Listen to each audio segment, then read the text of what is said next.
पता है आप सबको टॉपिक का? नहीं। निरंतर योग कैसे करें? हल्का टॉपिक है, भारी? भारी है। भारी नहीं पर सबसे बड़ा। पहले तो यही सीखना होता है कि अच्छा योग कैसे लगे, फिर उसके समय को बढ़ाते चलना है। निरंतर तो बहुत दूर की मंजिल होती है, पर 4 घंटे योग भी अगर किसी का रोज रहने लगे तो बहुत अच्छी स्थिति बन जाती है। 4 से आगे बढ़ाना इजी हो जाएगा। 4 तक ले जाने में मेहनत होती है। पहले जरा सा कुछ चीज़ों पे विचार कर लें। योग के पीछे मनुष्य की कौन कौन सी धारणाएं जो उसे योग में मदद करेंगी, जो योगी बनने में सहज अनुभव कराएंगी। बोलो कौन सी धारणाएं? और अगर क्या होता है जो योग लगता ही नहीं? बोलो, आपको बोलना है। व्यर्थ चिंतन ज्यादा चलता हो तो योग का तो प्रश्न ही नहीं है। और प्रदर्शन पर चिंतन होता हो। बोलो। और संस्कार मिलन करना ना आता हो, टकराव ही टकराव में जीवन बीता हो। क्रोध का क्या हाल है? एक बार भी अगर क्रोध आ जाए दिन में, सारा दिन योग पूरा हो गया। लेकिन कुछ लोग ऐसे भी देखेंगे, क्रोध करते हैं, थोड़ी देर के बाद योग भी कर लेते हैं। वो क्या होता है? होता है उनका योग। क्या है? क्रोध एक संस्कार बन जाता है और वो जल्दी खत्म भी हो जाता है। लेकिन हमें अपने क्रोध पे विजय भी पानी है। कईयों में ज़्यादा सोचने की आदत होती है, वो भी योगी नहीं बन सकते। छोटी छोटी 2-4 बातों पे ध्यान दें। जल्दी ही परेशान हो जाना योगी नहीं बनने देगा। छोटी छोटी बातों की चिंताएं करना योग युक्त जीवन के लिए घातक। दुख देना या लेना कठिन है या देना? मैंने कठिन बोल दिया। लेना हो तो फट से जाता है, पर क्रोध, वो दुख न लें, ये बहुत कठिन काम है। दुख दे दिया बोल से इजीली हो जाता है। लेकिन याद रखेंगे, जो दूसरों को ज्यादा दुख देते हैं, आगे बोलो, वो दुखी होंगे ही नहीं, मरेंगे नहीं। मरने से पहले की बात हम कर रहे हैं। जो दूसरों को दुख देते हैं वो दुख ज्यादा लेंगे। किसी ने कुछ कहा, कुछ देखा, दुखी होने लगेंगे। जो दूसरों का अपमान ज्यादा करते हैं, उनका जब अपमान होगा तो सहन नहीं कर पाएंगे।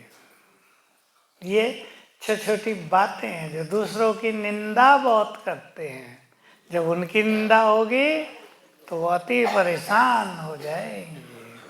मेरे लिए लोग क्यों ऐसा बोलते हैं? तो पहली चीज पे आपको ले चलता हूं, क्रोध पर विजय।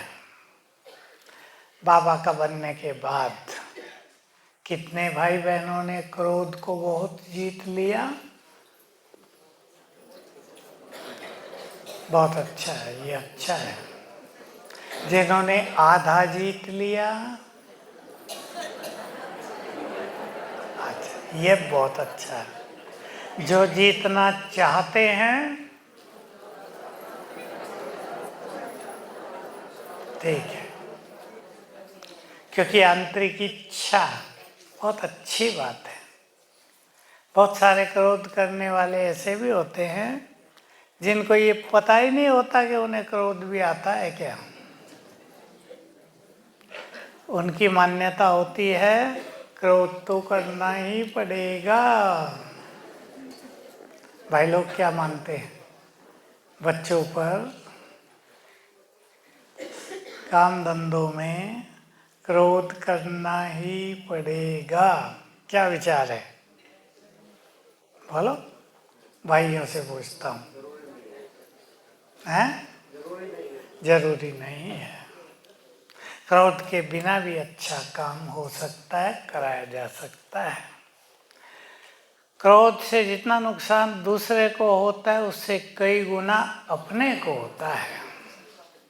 तो अगर हमारे अंदर सचमुच इच्छा है कि हमें अपने क्रोध को शांत करना है, देखो किसी किसी का क्रोध इसी जन्म का होगा, 2 जन्म का होगा, किसी किसी का क्रोध 1000 साल का भी है, वो अंदर में समाया हुआ है।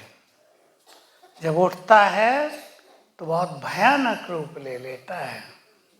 उससे उनकी सारी मानसिक स्थिति बिगड़ जाती है। आपको एक अनुभव सुनाऊं, गिलानी करने की बात नहीं, मैं तो स्वामी विवेकानंद का बहुत कुछ पढ़ता था, लेकिन उनमें एक ही कमजोरी थी कि गुस्सा बहुत आता था, और उनकी मृत्यु गुस्से के कारण ही हो गई थी। बहुत गुस्सा हुआ एक दिन, इतना हुआ आपे से बाहर हो गए, अपने को कमरे में बंद कर लिया, समझ गए गुस्सा हो रहा है मुझे, अच्छा नहीं है, कमरे बंद कर लिया, अपने शिष्य को बुलाया, थक गए, क्रोध ने उसे थका दिया, लेट गए, 4 घंटे बाद शरीर छूट गया। क्रोध जलाता है अंदर को, शक्तियों को नष्ट करता है, तन पर भी बहुत बुरा असर डालता है। क्यों डालता है? मेडिकली कोई डॉक्टर बैठा हो तो ज़्यादा अच्छा बताएगा। जब मनुष्य को क्रोध आता है तो उसका सारा ब्लड खींचकर कहाँ पहुँच जाता है? ब्रेन में, लाल हो जाता है चेहरा, तो और अंग कमजोर हो जाते हैं धीरे धीरे। रोज ही गुस्सा आए तो रोज ही सब अंगों का ब्लड उधर की ओर दौड़ेगा, इससे अंग वीक पड़ जाते हैं। तो हमें पहला संकल्प करना, मुझे इस महाशत्रु से भी बचना है। ये भी महाशत्रु है ना। एक छोटा सा अभ्यास रखेंगे, पर दिल से सवेरे उठते ही करना है। उठते ही मैं क्रोध मुक्त हूँ, शांत हूँ, मैं क्रोध मुक्त हूँ, शांत हूँ, 21 बार फीलिंग सहित, मैं क्रोध मुक्त हूँ, शांत हूँ। आपको पहले दिन अच्छा लगेगा और 21 दिन करेंगे तो काफी छूट जाएगा, चित्त शांत होगा। जब चित्त शांत होता है तो वो एकाग्र होता है। योग में एकाग्रता मन की शांति पर निर्भर करती है। आज की मुरली पे ध्यान दें, लास्ट बात थी और वही सबसे सुंदर थी। शांति की शक्ति मिलती है किससे? योग से। और वो शांति की शक्ति बहुत मिलती है जब टॉप की स्थिति होती है। और टॉप की स्थिति माना काम किया और बाबा के पास बैठ गए, काम किया बाबा के पास बैठ गए, टॉप परम धाम। ये अभ्यास करना है। तो चित्त जितना शांत होगा उतना एकाग्रता बढ़ेगी। मन जितना शांत होगा उतने ही हम पावरफुल बनेंगे। ये भी याद रखना। पावर कोई शारीरिक पावर नहीं होती है, आत्मिक पावर। शक्ति का वास मन में है, ज्ञान का वास बुद्धि में है। बुद्धि है विवेक शक्ति और मन शक्ति, शक्ति का स्रोत। मन को संकल्प शक्ति कहते हैं, लेकिन शक्तियों का जो वास है वो मनुष्य के मन में रहता है, इसलिए मनोबल का गायन है। जिसका मनोबल बढ़ा चढ़ा होता है वो हर पल में विजयी होते हैं, सफल होते हैं जीवन में। वो परिस्थितियों से घबराते नहीं हैं। हर परिस्थिति में अपनी स्थिति को अच्छा रखना। याद करो, वह स्लोगन था शायद, परिस्थिति तो चली जाएंगी, खुशी न जाए। हर परिस्थिति में स्थिति को अच्छा रखना ये श्रेष्ठ ज्ञानी की पहचान है। ज्ञान के बल से हम परिस्थितियों को हल्का कर देते हैं। एक बात पे सभी को चिंतन करना है, हमें अपने इस जीवन को इजी लाइफ बनाना है। बहुत बड़ा टॉपिक है, कल भी हम थोड़ी चर्चा इस पे करेंगे। इजी लाइफ, सहज जीवन बनाना है। सोचना, इसके लिए विचार सहज हो जाएं, संस्कार भी सहज हो जाएं। संस्कार सहज, इसलिए एक गुण पे बहुत ध्यान देना है, सरलता। सरलता। कोई काम बिगड़ जाता है, बिगड़ते तो हैं, नुकसान होते हैं जीवन में, लेकिन अपनी स्थिति न बिगाड़ कर और नुकसान न करें। अगर हमने अपनी स्थिति बिगाड़ ली तो जितने रुपए का बिगड़ा है चीज, उससे ज़्यादा हमारी स्थिति का नुकसान हो जाएगा। ऐसा चिंतन रखें। तो बाबा ने ये बहुत सिखाया है, सरल स्वभाव। सरल स्वभाव, सहज और सरल स्वभाव उनका बनता है। चिंतन करेंगे आप, ये योग के लिए बहुत बड़ा फाउंडेशन है। जो ड्रामा के ज्ञान का बहुत अच्छा चिंतन करके उसे प्रैक्टिकल में लाते हैं। ड्रामा की बात की कुछ बात, ड्रामा के ज्ञान की कुछ बात सभी पक्का कर लें। लिख लो जो लिख रहे हैं, रोज एक बार पढ़ लेना उसे।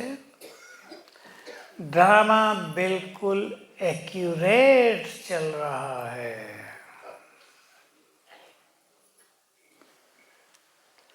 एक्यूरेट है या इसमें कहीं गड़बड़ है? मेरा पार्ट ऐसा क्यों रखा? कई लोग ज्ञान छोड़ते हैं एक ही बात से। किसी के बच्चे ने शरीर छोड़ दिया, बाबा ने मेरे साथ ऐसा क्यों किया, छोड़ो बाबा को। उन्हें ये ज्ञान ही नहीं, 20-20 साल ज्ञान में चल के 20 साल में ये नहीं सीखा कि बाबा ये सब नहीं करता। कैसे होता है सब? कर्मों के खेल अनुसार। इसमें बाबा का कोई लेना देना नहीं है। तो बहुत नाराज होते हैं बाबा से, बाबा ने मेरे साथ ऐसा क्यों किया, दुखी होके छोड़ देते हैं ज्ञान। उन्हें भूल जाता है कि इसमें तुम्हारा ही नुकसान होगा। एक बच्चे के जाने का दुख, दूसरा भगवान को छोड़ दिया, दुख बढ़ेंगे या घटेंगे? वो सोचते हैं बाबा को छोड़ दे तो सुखी हो जाएंगे। कितनी गलत धारणा है।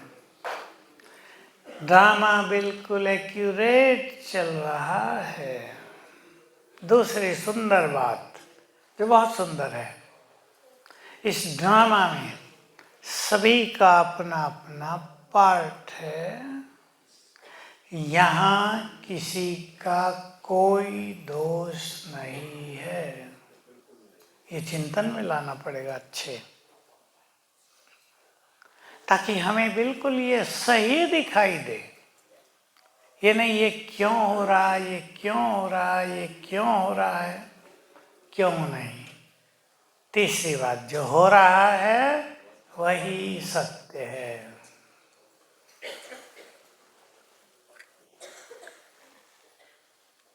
है या नहीं। जो हो रहा है वही, बोलो पीछे वाले, जो हो रहा है वही सत्य है। और जो बीत गया वो 5000 साल बाद ही लौटेगा, इसलिए उसको भुला देना है। जब वो लौटना ही नहीं है तो क्यों चिंतन करें। ड्रामा में एक सीन एक ही बार होता है। कितनी गहरी बातें बाबा ने सुनाई है। ड्रामा का हर सीन कल्याणकारी है। ये कुछ बातें हैं जिन पर अगर हम वर्क करेंगे, काम करना पड़ेगा इन पे, तो स्थिति बहुत अच्छी हो जाएगी, जो योग युक्त रहने के लिए एक पावरफुल आधार बन जाएगी। हमने 4 पिलर दिखाए हैं योगी के, उनको मैं जरा कुछ चेंज कर देता हूँ। वो तो उन योगियों के हैं जो शुरू कर रहे योग, लेकिन योग का पिलर वही पहला, बहुत अच्छी प्योरिटी। अब ब्रह्मचर्य की बात नहीं, बहुत अच्छी प्योरिटी, जिसमें व्यर्थ संकल्प भी समाप्त होते जाएं। परिभाषाएं आप सबने सुनी है संपूर्ण प्योरिटी की। कोई व्यर्थ संकल्प नहीं, तब संपूर्ण वाइसलेस स्थिति आती है, संपूर्ण निर्विकारी। दूसरा स्तंभ है अशरीरीपन का अभ्यास। मूल्यों में कई दिन से एक बात बहुत आ रही है, आत्माभिमानी हो जाओ और दूसरों को आत्मा देखो। 2-3 दिन पहले बाबा ने कहा, बच्चे देखो तुम्हारे सामने ब्रह्मा की भ्रकुटी अकाल तख्त पर परमात्मा बैठा है। ऐसे ही सब आत्माओं को देखो। ये धुन तो अशरीरीपन और आत्मिक दृष्टि, ये दोनों जो पिलर हैं, स्वमान और आत्मिक स्वरूप, ये हमारे चित्त को शांत करेंगे। और चौथा पिलर, ज्ञान का बल। ज्ञान की ऐसी बातें हमें अपने पास रखनी हैं जिनको याद करते ही बुद्धि शांत हो जाए, जिनको याद करते ही दुख समाप्त हो जाए, जिनको याद करते ही परेशान मन ठीक हो जाए, जिनको याद करते ही भटकती बुद्धि स्थिर हो जाए। ऐसा ज्ञान का बल, उसके लिए आपने सुना ही होगा, मैं बहुत सुना ही क्लासेज में, अपने पास ज्ञान की कम से कम 16 पॉइंट रखो, 25 रखो तो बहुत अच्छा, मोटे अक्षरों में लिख लो उन्हें और रोज एक बार पढ़ लो। 2 मिनट लगेंगे बस, 3 मिनट ज़्यादा ज़्यादा, याद रहे वो। बच्चे तुम चिंता न करो, मैं समय पे भूल जाता है ना। जब भी मुश्किल आता है दिल से कहना, आगे मेरे बाबा मेरे साथी आ जाओ मदद करो। लास्ट लाइन, तो बाप भी बंधा हुआ है किस काम के लिए, मदद करने के लिए। ये पढ़ते ही आँख खुल जाएगी ना, कह रहे तुम क्यों परेशान हो रहे हो, भगवान साथ देने के लिए इंतजार कर रहा है, बुलाओ उसे, होगा ना। तो ऐसी बातें लिख कर पास रखो।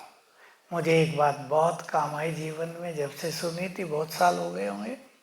बच्चे, सारे बोझ बाप को दे दो। ये तो मोटी बात सबने सुनी है।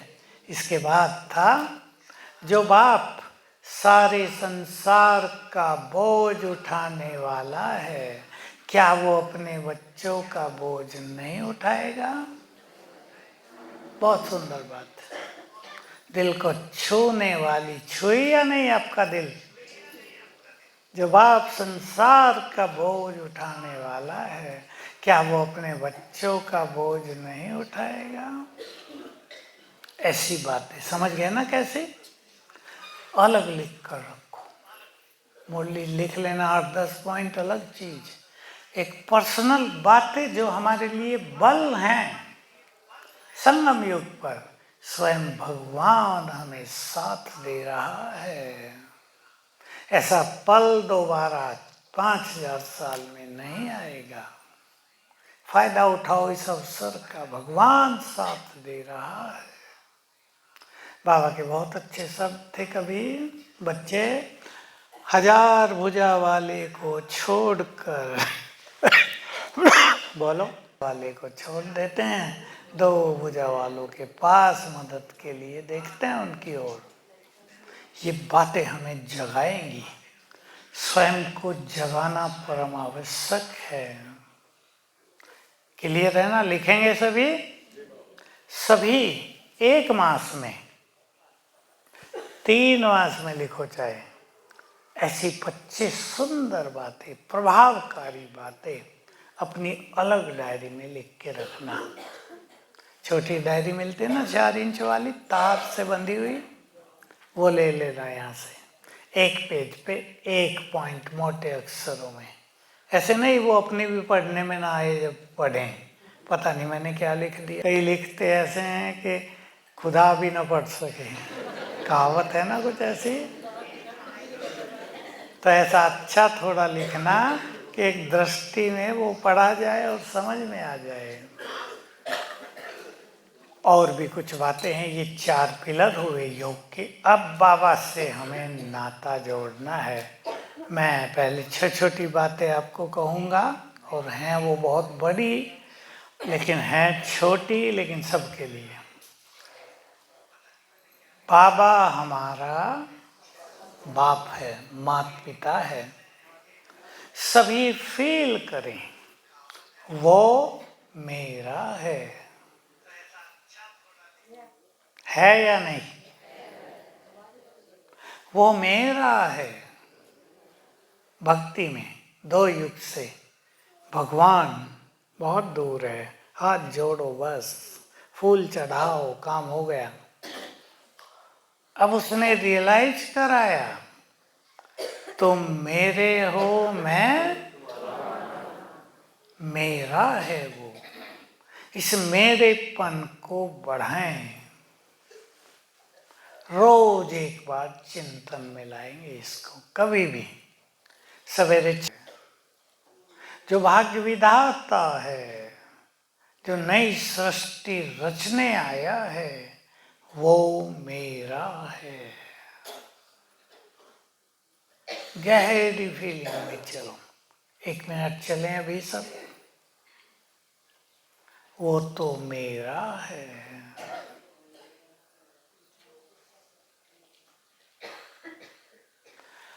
उसका सब कुछ भी मेरा है।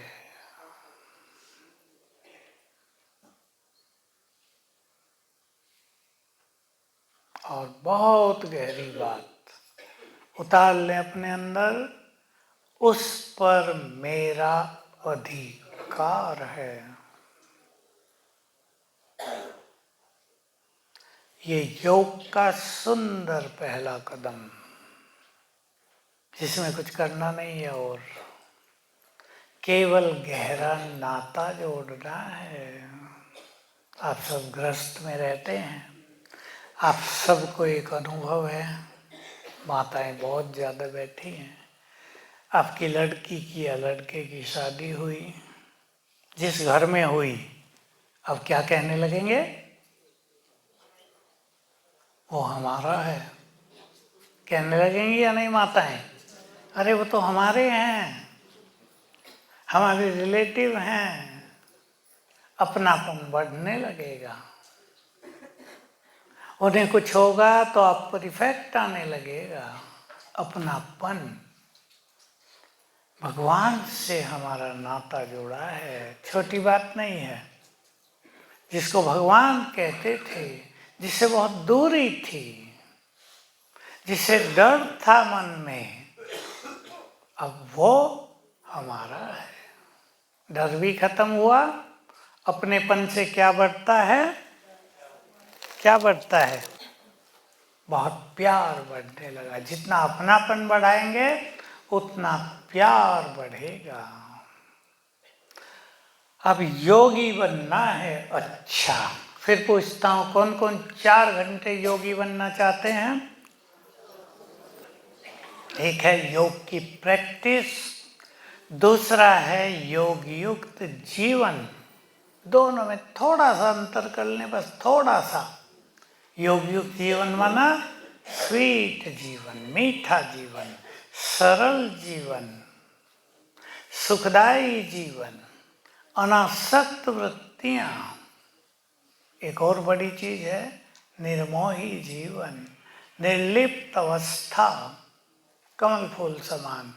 कुछ बड़ी चीजें हैं, पर 4 घंटे योग में ये पहले स्वीट, सबको बहुत मधुर लगेंगे। मैं आप सबको एक बात सुना दूं, आपने सुनी है, मैं क्लासेस में बहुत सुनाई है, और जो क्लास कराते हैं उनको भी सुनाना चाहिए सब जगह। बहुतों को ये आता नहीं है।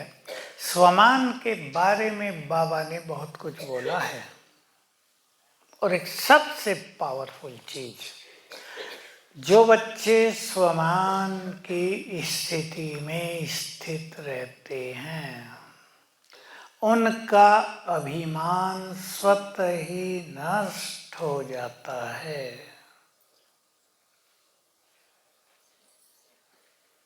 अभिमान को छोड़ना आध्यात्म के मार्ग पे सबसे सूक्ष्म चीज, और सबका लक्ष्य तो हो ही जाता है, मुझे अपने अभिमान को छोड़ना है।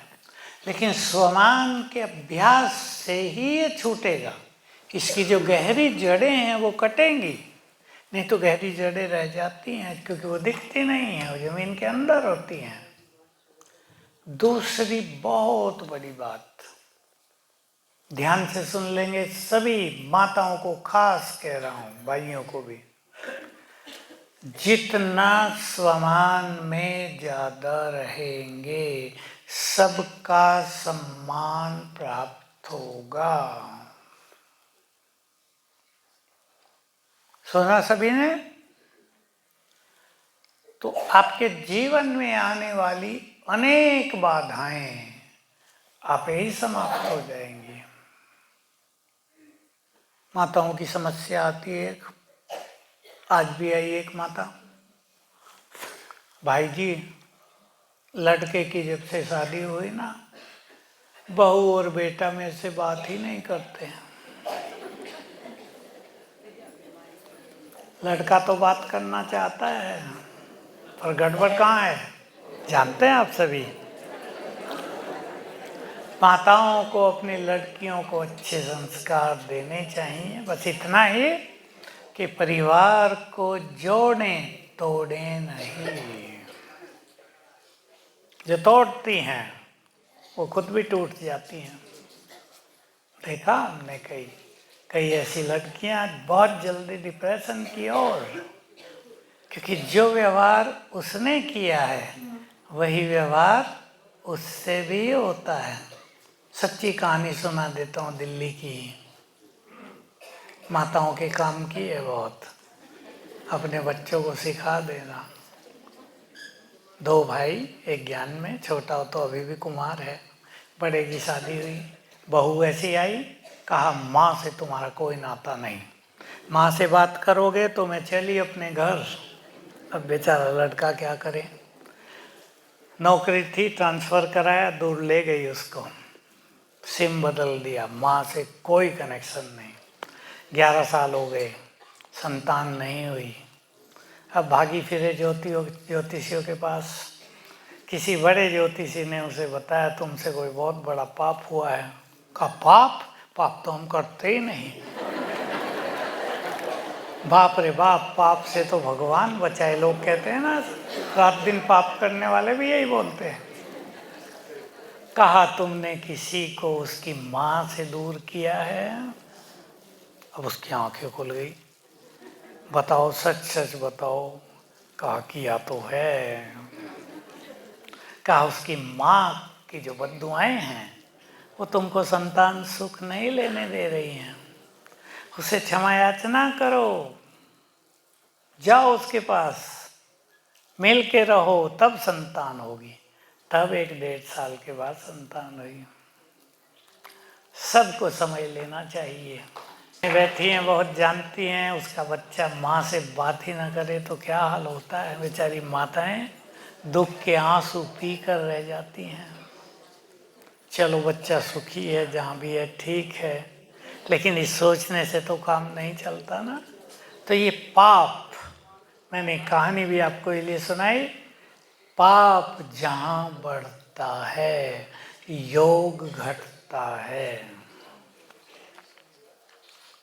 सूक्ष्म पाप भी हमसे होते रहेंगे ना, योग लगेगा नहीं। कोई बुरा न मानना। एक बात और बता देता हूँ, कुछ महापुरुष ऐसे होते हैं, 3 मिनट का गीत बजा, चेतन बैठे थे और गर्दन झुकने लगी, नींद आने लगी। 1 मिनट के गीत में ही सोने का सुख ले लेते हैं। सूक्ष्म पाप से आत्मा बोझिल है, वो उसको परमात्म सुख नहीं लेने देगी। पाप कर्मों से बचेंगे, और सच्चा ज्ञानी वही जिसको पाप कर्मों का भी ज्ञान हो। दूसरों को आपने बुरे वचन बोलकर डिस्टर्ब कर दिया, किसी की आपने खुशी छीन ली, किसी को ऐसा कर दिया कि रात को सोए नहीं वो व्यक्ति, तो ये बहुत सूक्ष्म लेकिन बड़े पाप हो जाते हैं बढ़ते बढ़ते। इसका जो दबाव है वो आत्मा पे दबाव रहता है, मनुष्य के ब्रेन पे दबाव रहता है सूक्ष्म पापों का। और ऐसे सूक्ष्म पापों से संसार भर गया है। कितने केस आते हैं, भाई जी पार्टनर था हमारा, इतने करोड़ लेके भाग गया है। पार्टनरों की बहुत गड़बड़ हो रही। मैं तो उन्हें यही कहा करता हूँ, कलयुग में न कोई बाप न भैया, जानते हैं ना हिंदी वाले हैं आप सभी, सबसे बड़ा ये रुपया है, ये धन है। कोई रिश्ते नाते नहीं संसार में, सबको लोग छोड़ने में देर नहीं करते, बदनामी से भी नहीं डरते, पैसा चाहिए बस। ये पाप मनुष्य को खा जाते हैं। मनुष्य पाप करके खुश तो हो जाता है, वाह उसके इतने लाख 50 लाख दिए नहीं, मेरे जैसा समझदार कोई नहीं, चला दिया उसको। लेकिन उसे नहीं पता 50 लाख का 1 करोड़ देना पड़ेगा, देना ही पड़ेगा। इसलिए पाप के बोझ से सभी मुक्त पुण्य आत्माएं हैं हम। ये स्वमान भी हमारा बहुत अच्छा है, मैं इस धरा पर पुण्य आत्मा हूँ। इससे पुण्य का बल बढ़ेगा। योग के भिन्न भिन्न अभ्यास हमें करने हैं। आप नोट कर लो, मैं फास्ट गति से बताऊंगा, इशारे में नोट कर लेना जो बाबा ने आज तक बताए, थोड़े बाद तक भी। मैं आत्मा इस तन में अवतरित हुई हूँ, उठते इस अभ्यास करो। आँख खुली और मैं आत्मा परम नाम से इस तन में अवतरित हो गई, अवतरित आत्मा। दूसरा अभ्यास, ऐसे दीदीपन के कुछ अभ्यास लिख लें। आत्मा चमक रही है भ्रकुटी की कुटिया में, चमकती आत्मा, केवल बिंदु नहीं, चमकती आत्मा, 0 वाट का बल्ब नहीं, बहुत तेजस्वी आत्मा, किरणें फैल रही हैं चारों ओर। ऐसा देखो मेरी किरणें दूर दूर तक फैल रही हैं। मैं हूं मास्टर ज्ञान सूर्य। एक बहुत अच्छी ड्रिल करेंगे। जिनका योग नहीं लगता वो ये ड्रिल कर लें कुछ दिन, 7 दिन में योग अच्छा लग जाएगा। मैं आत्मा यहाँ से निकल पहुँच गई परम धाम। बाबा है वहाँ से, बाबा उसको टच किया, नीचे उतर रही हूँ, आ गई यहाँ भ्रकुटी की कुटिया में। फिर ऊपर जा रही हूँ, बाबा को टच करके फिर नीचे आ रही हूँ। 10 बार कर लो, 2 मिनट का काम बस। बुद्धि स्थिर होने लगेगी। मन की इस गति का सभी ध्यान देंगे, ध्यान से सुन लेंगे। मन का काम संकल्प करना, और मन में अगर बहुत गंदगी भरी है जन्म जन्म की, तो उससे बहुत सारे बेकार के संकल्प चल रहे हैं। उसको यदि हम खुद संकल्प देने लगें, ये सोचो, तो व्यर्थ खत्म होने लगेगा। हमने काम दे दिया, आत्मा जा रही है, बाबा को टच किया, फिर आ रही है। 10 बार, 10 बार में थोड़ा थोड़ा तो अच्छा होगा, 3 बार तो अच्छा होगा, धीरे धीरे बढ़ेगा। छोटी सी ड्रिल हमें योगी बनाएगी। ऐसे ही दूसरी ड्रिल है, बाबा ने बहुत बार सिखाई थी वो। पहले यहाँ मैं फरिश्ता हूँ, अपने को लाइट हाउस फरिश्ता देखेंगे। फिर मैं आकाश के पार सूक्ष्म लोक में हूँ, और वहाँ बहुत अच्छा सीन देखेंगे। बाप दादा कमल आसन पर बैठे हैं। बाबा का स्वरूप बहुत सुंदर देखेंगे, डिवाइन, जिसके चारों ओर तेज फैला है, आभा मंडल दूर दूर तक बिखरी है उसकी किरणें। थोड़ी देर देखेंगे उसको। मस्तक में ज्ञान सूर्य है, बाबा दृष्टि दे रहे हैं, हाथ सिर पे रख दिया। ऐसे बाबा से बातें भी कर सकते हैं। फिर वहां से मैं आत्मा चली परम धाम निराकार बाबा के पास। कुछ देर वहां बैठ गए, जिनका योग नहीं लगता वो 5 सेकंड बैठे। फिर मैं आत्मा वापिस अवतरित हो गई देह में।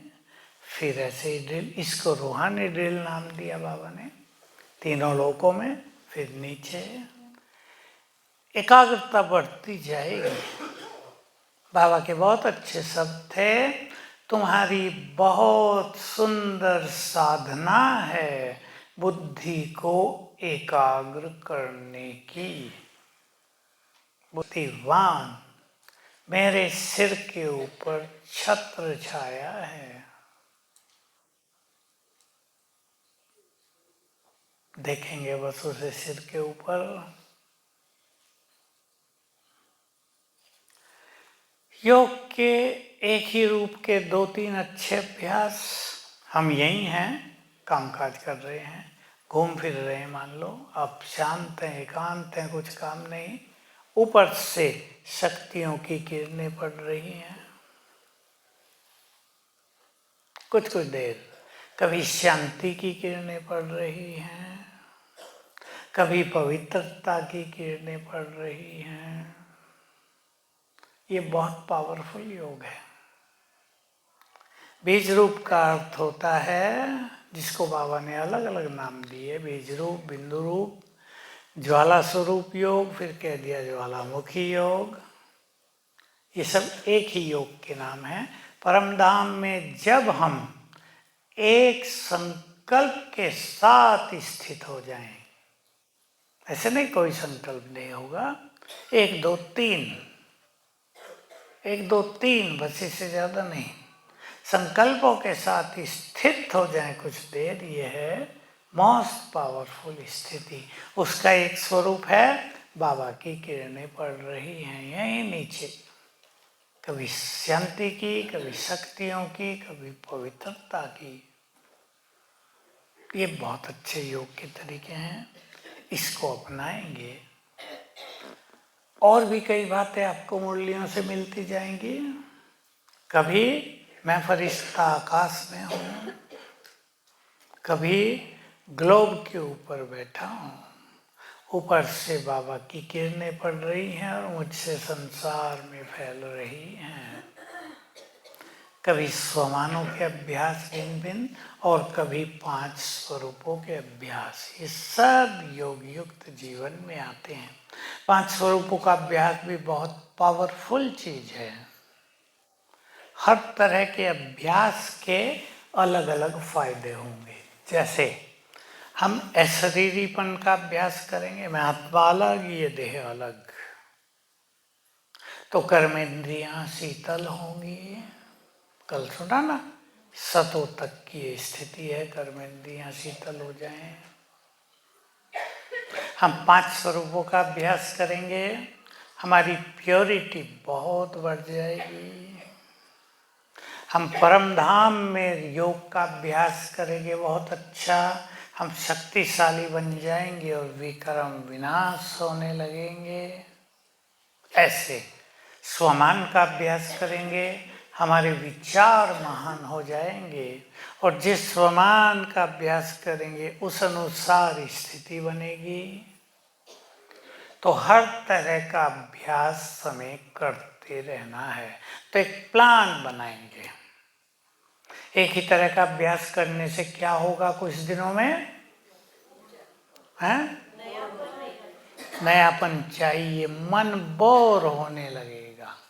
ये मन की ऐसी स्थिति है, मन को नया नया चाहिए। 4 दिन करने के बाद कहेंगे अरे योग तो वही तो योग करना, रोज क्या करें उसको, बोर हो जाएंगे, छोड़ देंगे। तो रोज नए नए ढंग से अभ्यास करेंगे। कभी इतना ही, बाबा मेरे साथ है, बाबा मेरा खुदा दोस्त है, हाथ पकड़ कर चल रहे हैं, किचन में काम कर रहे, बाबा को बुला लिया है। ऐसे अलग अलग अभ्यास करेंगे। पसंद है? प्लानिंग खुद करनी है। और अच्छे अभ्यास के लिए एक एक हफ्ते की प्लानिंग कर लेना। देखो ये बहुत अच्छे अनुभव कराएगा आपको। एक हफ्ते के लिए 5 पॉइंट लिख लो, कुछ भी, रोज लिखने की भी जरूरत नहीं। ये हमें 5 अभ्यास करने हैं रोज। उनमें से एक कोई अभ्यास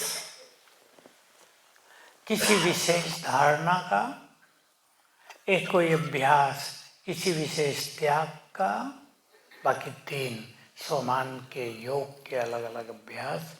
ऐसा मुझे एक हफ्ता संतुष्ट रहना है, मुझे एक हफ्ता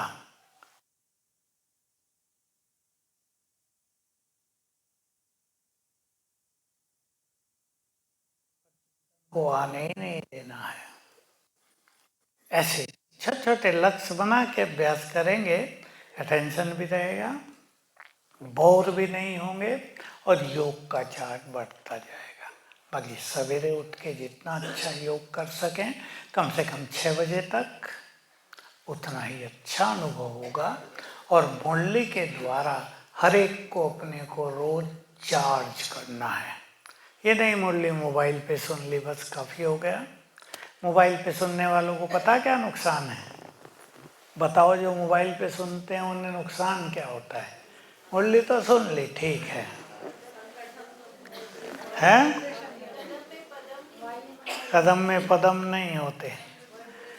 7 बजे तो सो के उठेंगे। नुकसान फायदा? फिर बाथरूम में ही मुरली सुन लेंगे। मुरली का रस जीवन में भरेगा नहीं। मुरली का पहला फायदा यही है, चुस्त करती है। सवेरे उठेंगे, नहाए धोए हो, सेंटर जाना है, कोई कोई तो पैदल ही जाएंगे, ठंड भी उतर जाएगी। और अगर जरा भी संकल्प आ गया ठंड बहुत है, तो क्या करेंगे? फिर से रजाई, रजाई वालों को रजाई तो मिलनी नहीं है फिर। इसलिए मन में सुनकर उसका बल प्राप्त करें। सुख देती है मुरली। मोबाइल